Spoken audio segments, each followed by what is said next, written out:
I mean, honestly, isn't this just the dumbest and saddest story, right? Queen's teenager, this girl, I think she's about 14 years old, is suing Lyft after recording video of driver masturbating, right? Firstly, a message to the driver. There's tons and tons of porn channels. Go and visit them. Go and book yourself a movie on Amazon, whatever you have to do. But don't resort to this, my friend. And don't get involved in rideshare. Kick him out. Obviously, Lyft has done that. That problem being eliminated.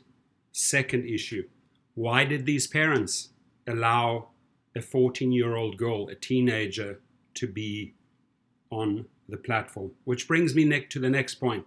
If the parents are filing the suit, they will have to, legal suit on behalf of their daughter, because she was traumatized by this crazy driver, right? Who's going to win this lawsuit? Lyft's going to turn around and say that kid shouldn't have been on the platform in the first place. Parents are going to say, well, you should have vetted the drivers, right? Lyft probably could have also turned around and said, point taken, right? But those type of issues don't show up in background checks, right? You don't go as a driver for an interview to Lyft, and one of the questions on the list is, hey, do you do this, this, and that, right? So this is just as dumb as it can get. I feel sorry for the girl, I truly do.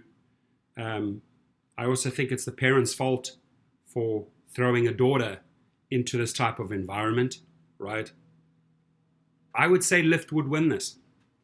They don't really have control over the driver, over that type of issue, right? There might have to be a separate suit between the parents and the driver. That could go very, very differently. But I think that Lyft would win this suit because they would turn around and say, hey, you know what?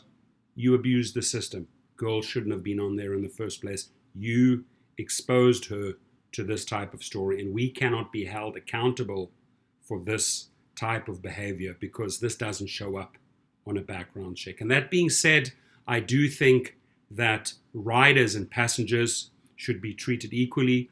I do think that there should be some form of vetting or some form of background check for passengers and not only drivers. So let's see where the story goes. At some point down the line, I don't think Lyft's going to rush in and say, hey, let's settle this, right?